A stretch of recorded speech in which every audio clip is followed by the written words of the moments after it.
Welcome everyone to this information session presented by Accessible Pharmacy Services.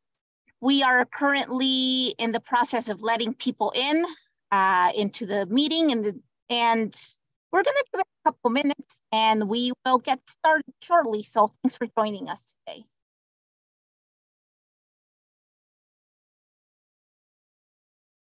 Okay, well, it's about 3 minutes after the hour, so we will go ahead and get started. Good afternoon and welcome to the Chicago Lighthouse's informational session on the groundbreaking ICVP project. Now, for those of you who might not be familiar with the Lighthouse, the Chicago Lighthouse is a social service organization, and we serve people who are blind, visually impaired, disabled, or veterans.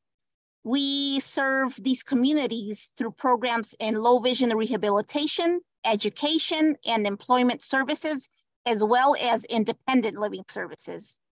Now, about the session, this 45-minute session is presented by Dr. Philip Troyk and Dr. Frank Lane. Doctors Lane and Troyk, they are both from the Illinois Institute of Technology, excuse me. I am Sandy Murillo, and I am the associate producer here at the Chicago Lighthouse Media Center. And I will be moderating this discussion today. Now, for today's session, we will leave room for questions at the end. We will leave about 10 to 15 minutes of room for anyone that might have questions. So if during the session you have any questions that come up, please add them in the chat box, and Dr. Lane or Dr. Troyk will answer them at the end of the presentation. Also, for those of you who may need captions, you can enable the captions by pressing the closed captions button in the bottom menu bar, excuse me.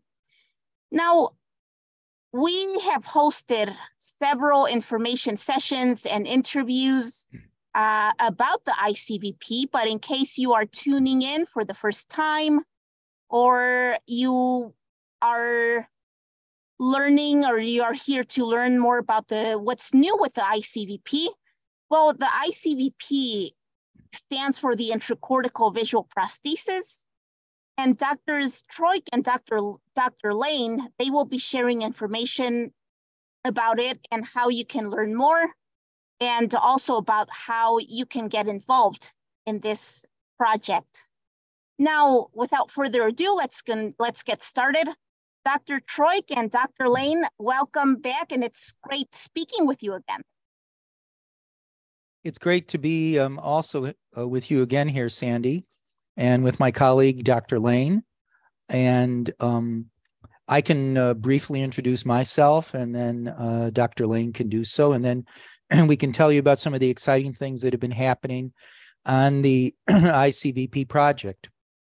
Yeah, tell us a little more for both of you, how you are involved with this project and a little about your background. So I'm currently the executive director of the Pritzker Institute of Biomedical Science and Engineering. And I'm also a professor of biomedical engineering at the Illinois Institute of Technology University in Chicago.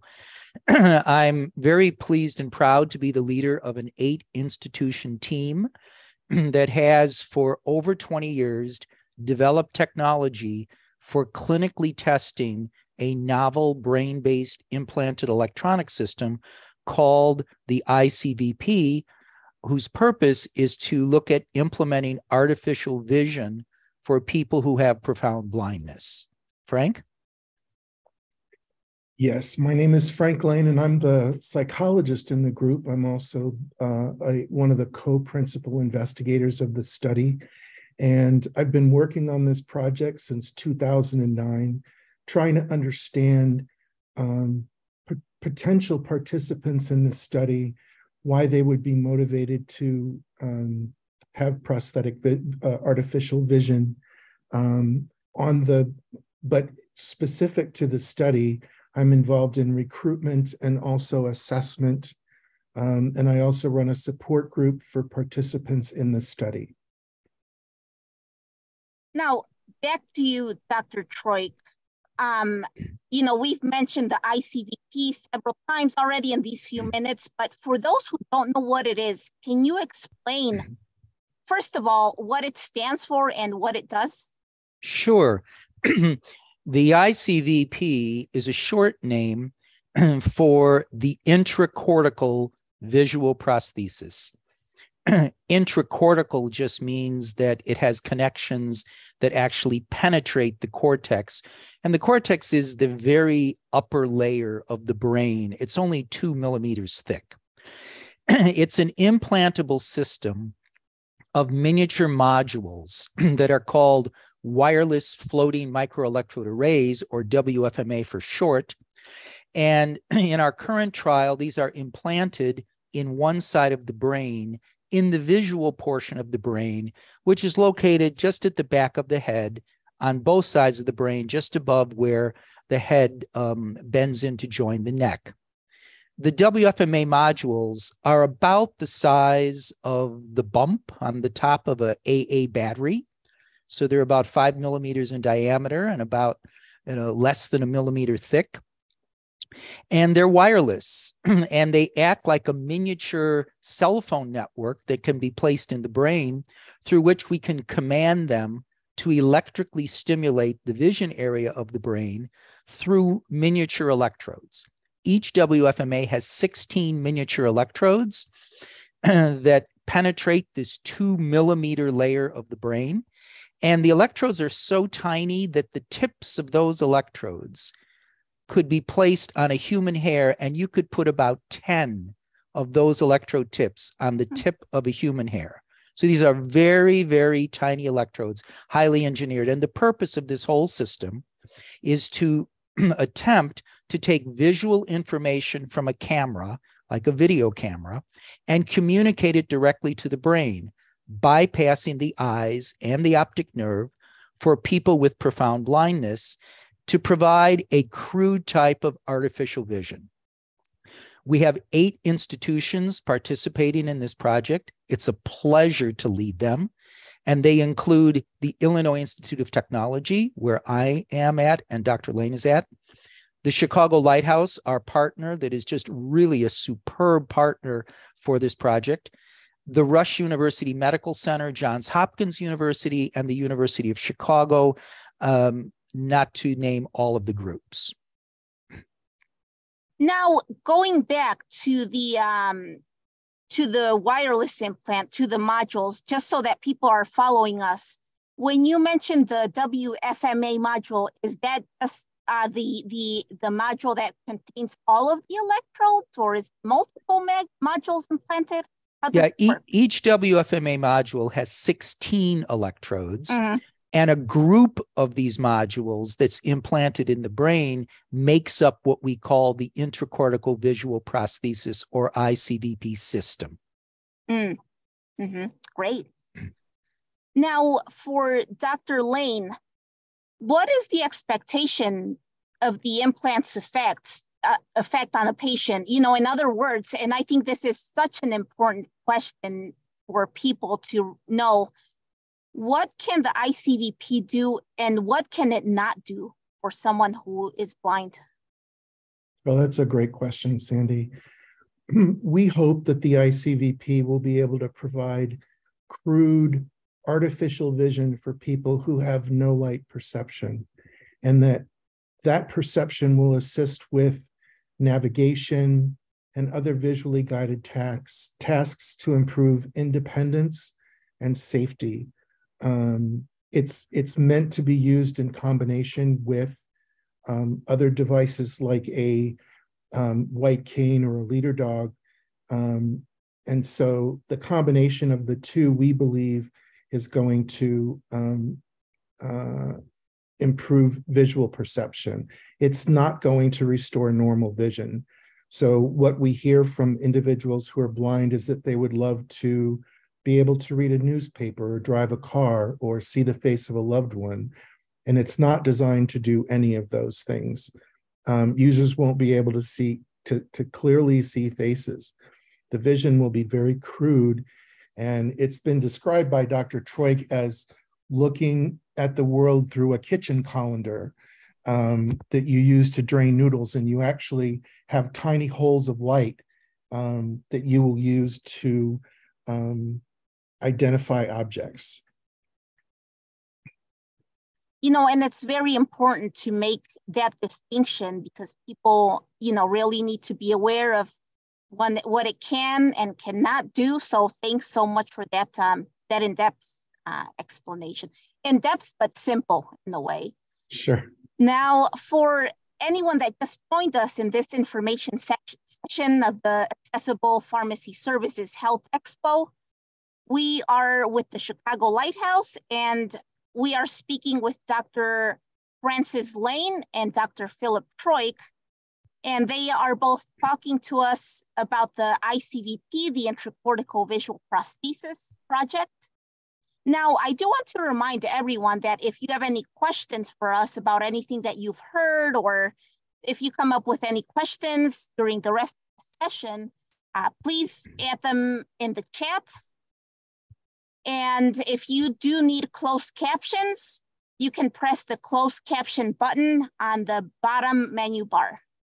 Now, we spoke, you know, we've done several of these interviews, Dr. Lane and Dr. Troyk.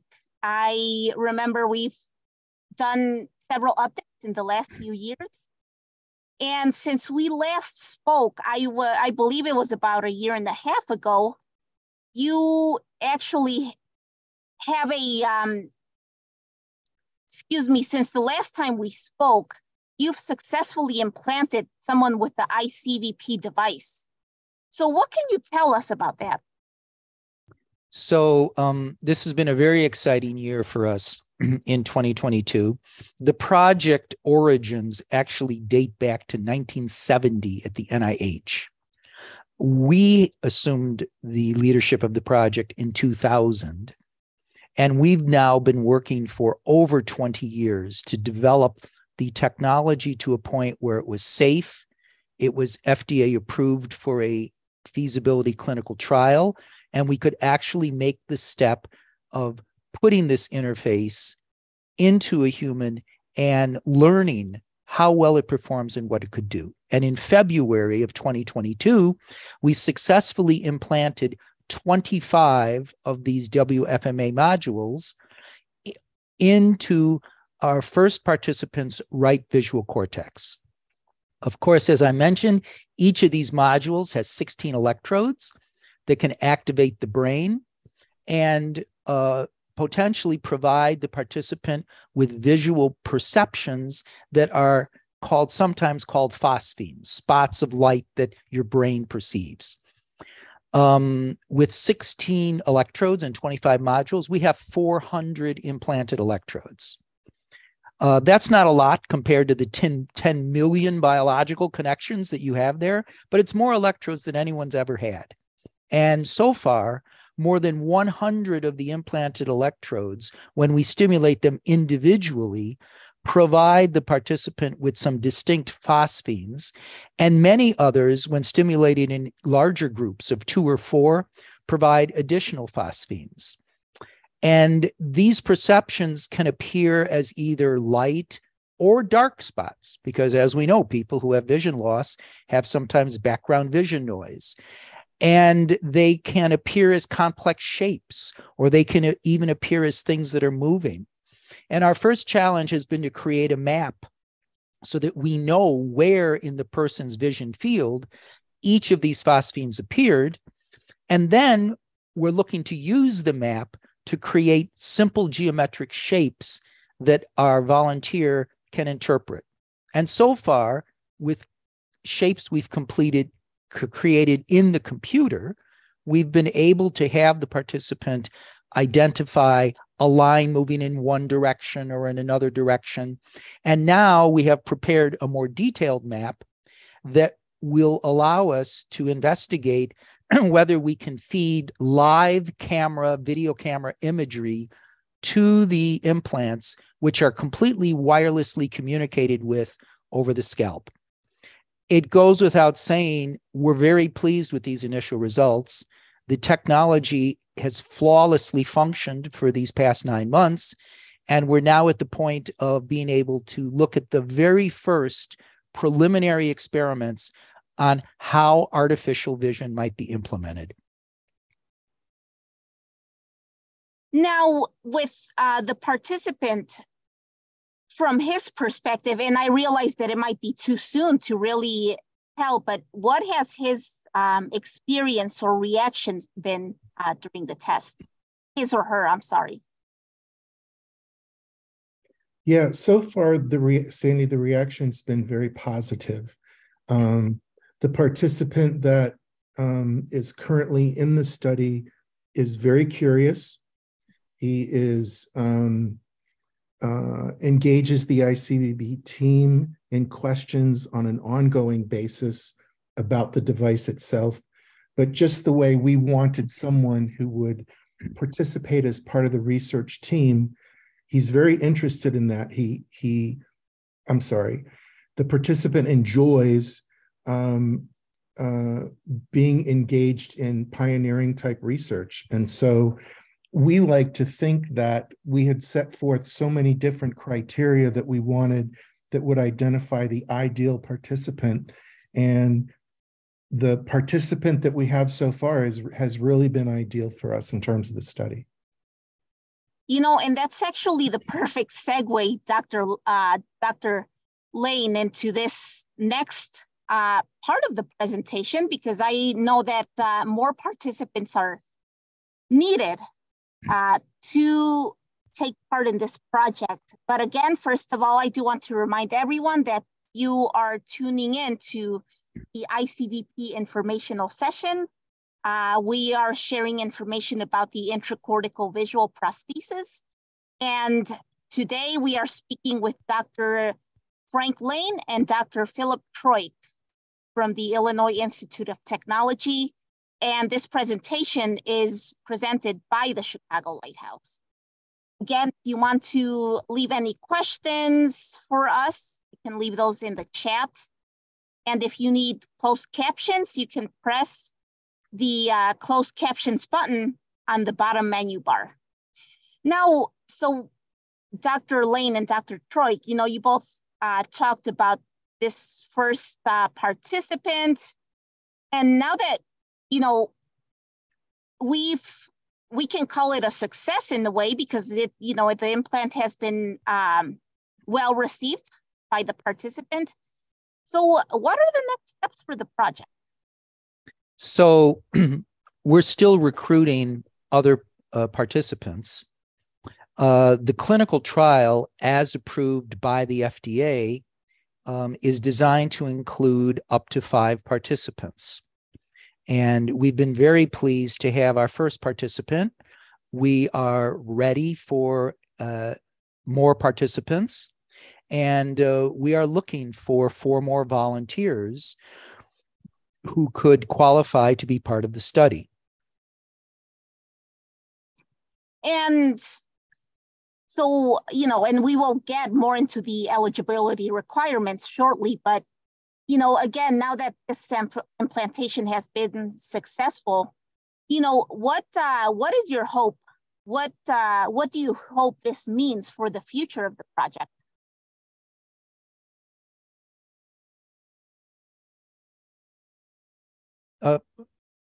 Oh, okay. So sorry, I thought we were going on to another question. So, well, what we hope that it means is that, you know, you really can't tell anything scientifically or from a knowledge standpoint from having one participant. And so even though we've been pleased with the responses that we've gotten from the first participant, and the first one's that's always tough, right? Because everything you do is new. Everything you do, you're worried it isn't going to work. And so getting to the point where from the surgery to the first testing to the responses of the participant to the technology, everything has met or exceeded our expectations.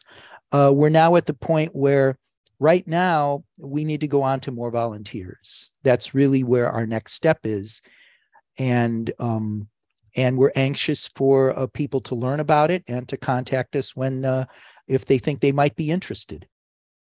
And what exactly are the eligibility requirements to participate in this trial?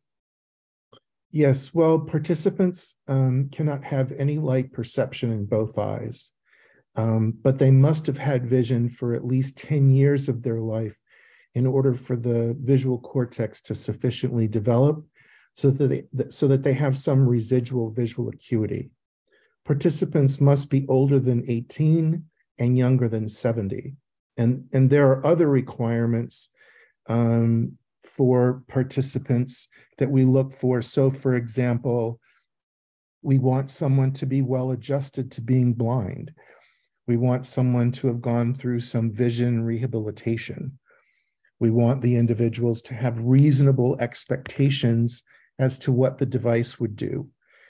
We certainly don't want anyone in the study who believes that the device would restore biological vision for obvious reasons. We want someone to be motivated by altruism and for participating in pioneering type research. As I said, the study is designed for the participant to be engaged with the team and to let us know if we're asking the right questions or we need to ask different questions. So the participants have a blanket invitation to stop us at any point and talk to us about, their experiences, but also any thoughts or ideas they have about the device itself. And so, I think that that's probably the majority of sort of what we do from a pre-screening standpoint in terms of who would be a good eligible participant. But of course, there are, the screening process is quite in depth. And it's we look at requirements based on physical and mental health in addition to that. So it's important to understand that there is brain surgery involved in this. Although our neurosurgeon, who is the chairman of neurosurgery at Rush University Medical Center, regards the extent of the brain surgery to be something that they do on a routine basis. So it isn't complicated brain surgery. But we can't know how such a system can provide meaningful perceptions for a recipient unless they have it. We ask them, they communicate to us, we interact with them. And so the pioneering aspect of this that Dr. Lane mentioned is extremely important. The individuals who are participating are helping us go to a place we haven't been before, because learning how to talk to the brain through a permanent interface that is there is something that we just don't have a large amount of knowledge about. But it's important to understand that this clinical trial is not a cure for blindness. It's not a restoration of vision as anyone might remember it. It's an incremental step along a long road, which is going towards marrying technology with the brain in a way to provide artificial vision that hopefully one day will be much better than the crude vision we're talking about now. This trial is helping us to better understand how to communicate artificial information to the brain. And so truly, our participants are those pioneers whose experience will guide the future technological advancement. And, in the past, I remember that you have used the analogy of an astronaut, if you will, and I think that's such a great comparison to what's going on with this project at the moment. Yes, indeed, that by now that we've had a successful implantation, and we've demonstrated in one person that the recovery is safe, and we have some positive results. Indeed, one can think of this as an analogy as the first astronauts who took that leap of faith to go and put themselves at risk and go to a place that humans hadn't been. This is a perceptual place that humans haven't been. And we're now testing the system to determine the limits of what we might be able to do, even with this crude technology. And we're hopeful that when others hear about the fact that we have crossed a first threshold with a first participant, they might be encouraged to take that same leap and participate as well. Now, we talked about the screening process, about the eligibility requirements, but let's say that someone signs up and they go through the screening process, they are found eligible.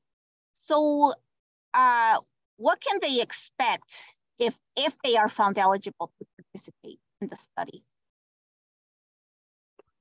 Well, as we talked about before, there's a two-phase process of screening. One is the pre-screening process, which is some basic questions that determine eligibility. And then there's a fairly lengthy screening process if they're found preliminarily eligible that they have to go through. And that screening consists of visual, psychological, and medical tests that are done to determine suitability for the trial. If after going through all of that, an individual is determined to be suitable for the trial, they would then go through an informed consent process where they would consent to be implanted. And that would be the next step, would be surgery and then testing after that.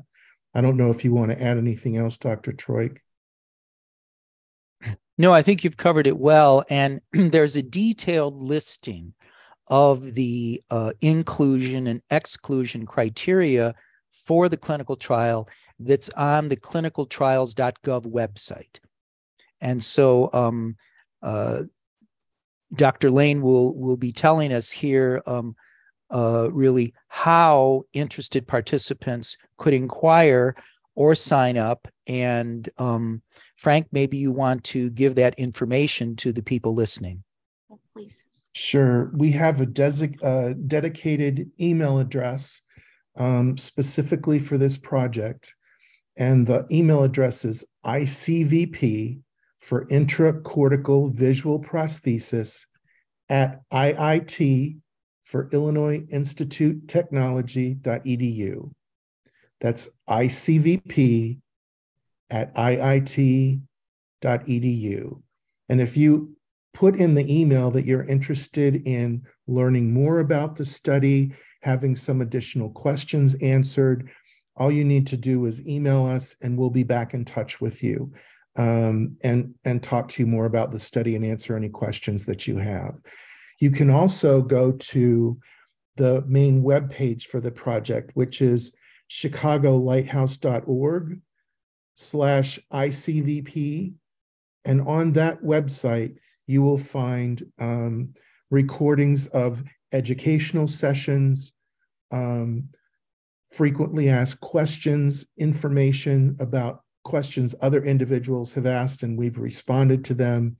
There's just a lot of information about the study itself, and we archive a lot of our work there so that individuals who are interested, they can follow the progression of the study, but they can also go and learn about what it is that we're doing. Well, it's about 1:30 right now, so I do want to open up the floor for questions from the audience. Again, I know that a question came in earlier, but if anyone has additional questions, please leave it in the chat at this moment. So Dr. Lane or Dr. Troyk, would you like to answer any questions from the chat? Sure. I see one question that came in earlier in the chat, which we did answer, but we can repeat it. The question is there an age requirement for the participant? And the answer is yes. The participant needs to be between the, they have to be older than 18 and younger than 70. And as Dr. Lane mentioned, it's important that and a requirement that the individual did have correctable vision prior to the age of 10. And the reason for that is because otherwise it's uncertain whether that area of the brain would have sufficiently developed to allow us to make the kind of interface that we would like to. So I hope that answers the question about the age requirement. And if there's other questions, please feel free to put them in the chat. You know, and we've talked, this is a question from me, but we've talked about, you know, this, the ICVP involving brain surgery, and we've talked quite a bit about the WFMA modules and the, you know, the implant itself. But, you know, will people be wearing an external device, glasses, or anything of that sort? So right now, of course, the system is laboratory based. And so external devices are not in final form. But you are correct that even if it could get to our point of deployment outside of the laboratory, the individual would need to have a camera that was mounted to their head, which these days you can get a camera on Amazon in glasses. Absolutely. Pretty stylish ones, actually. And then there would need to be a type of a transmitter device, antenna, if you will, that would be outside of the head over the area where the devices are implanted. That's so that we can power and communicate with these miniature little cell phone-like devices that are in the head. It's kind of like you need the cell phone antenna in order for your phone to work. So this would look like a little curved module, if you would. You might think of it kind of like looking like a yarmulke or something that might go over that area of the head that would then form the powering and antenna that could then talk to the internal devices. And then there would be a belt-worn unit that would provide the processing of the images that come from the camera in order to communicate the commands to the antenna. But essentially, this would be, if you will, wireless technology, correct? It's not, It's wireless across the scalp. So there's no wires that go outside from the inside to the outside of the body. It's when the surgery is done, the scalp is completely closed, the hair grows back, and there's no indication that there was ever any intervention. You know, we spoke about the research, the testing. Where does that take place? At the Lighthouse, or where does it take place? So the surgery takes place at Rush Medical University Medical Center, and it involves surgical personnel. It involves me being in the surgery room. The devices are tested immediately prior to implanting. They're tested after they're implanting, and there's confirmation of the operation of the devices before the surgeon does the final closing of the skull and the scalp. So the surgery, I have to say, was a very interesting process, and it went rather quickly. It took about 4 hours, but when we implanted the devices, we were implanting a device about every minute or minute and a half. So it's a very facile process, and the neurosurgeon does it in an extremely efficient way. And afterwards, the participant was awakened and taken to recovery. About how big would you say the scar is?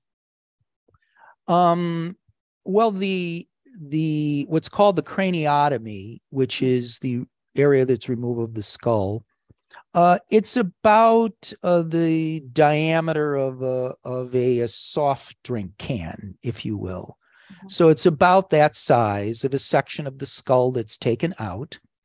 And then when the closing is done and the scalp is closed up, I suppose every person is slightly different, but the scar is really not visible once the hair grows back into that area. And I would imagine it's probably 2 inches, 3 inches long, something like that. I see there's a question in the chat.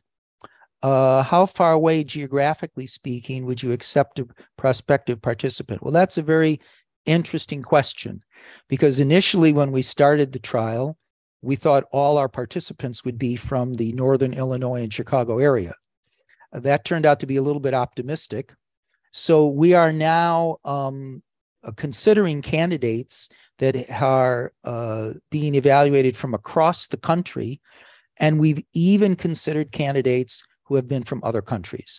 So at this point, we've had to make some adjustments to the trial to be able to navigate the geometric distances. And the person does have to spend some time in Chicago, obviously, in order to participate. That's worked out on a case-by-case basis.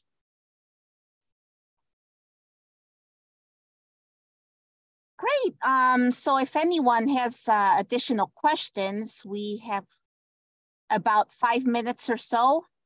There's a question here that says, I imagine the external components mounted on the head are waterproof.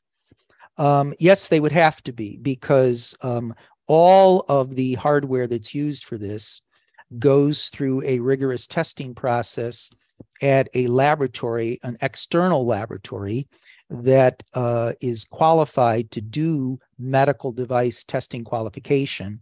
And so, yes, the external components do have to be waterproof. They're not, you couldn't wear them while swimming, but they have to be what's called water resistant, so that water splashing on them or going on them. Remember, the external device is not permanent. It can be removed, and it only be used when the device is in operation. When you don't have the external device mounted on the head, the devices inside are completely deactivated. There's no internal batteries, there's nothing. So there's a high level of safety with the devices, because it only works if you have the external transmitter.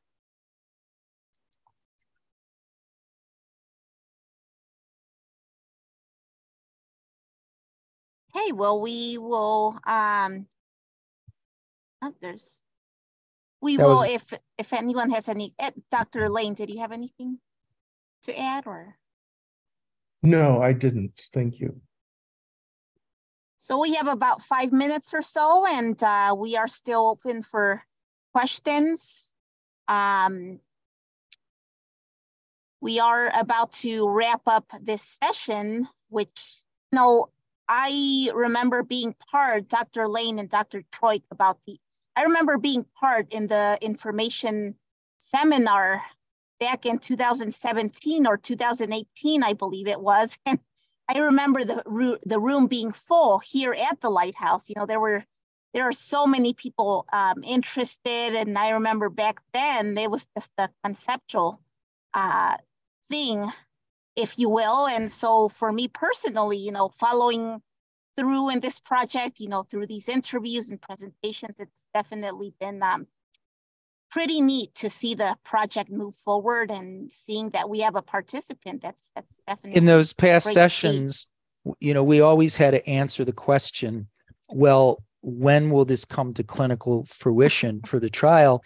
You know, we had to answer it sincerely, but somewhat disappointing, and say, well, we hope we're 5 years away or something like this. Well, it's here now. And we're really wanting to get additional participants, because we have the capability, and we need additional people to tell us what is possible about this. I see Mary Abramson put in a question. Could you describe how you test the device after surgery?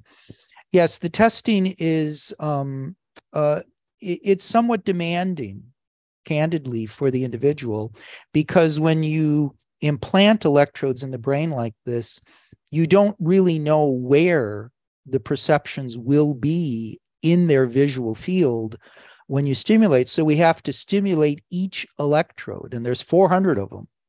And then the person has to point to where they perceive something, and then we have to record that, and we have to map it. So I like to say the good news is we have 400 electrodes, which is more electrodes than anyone's ever had chronically implanted for stimulation in the brain. The bad news is we have 400 electrodes, and we have to go through them one by one to figure out what is there. So every test is, in fact, has a pioneering element to it. And it's been very interesting for us to hear from our participant that some of the electrodes and some of the combinations produce identifiable and distinguishable perceptions. So some have produced whole shapes like diamonds or triangles. Others have produced moving lines. And so it's been extremely interesting to see that. And I see there's a question here for outside the US. Could you provide the website, or is there a different contact number or email address? No, I think Dr. Lane provided it. Dr. Lane, would you like to repeat the contact information for everyone here? Sure. The email address is icvp@iit.edu.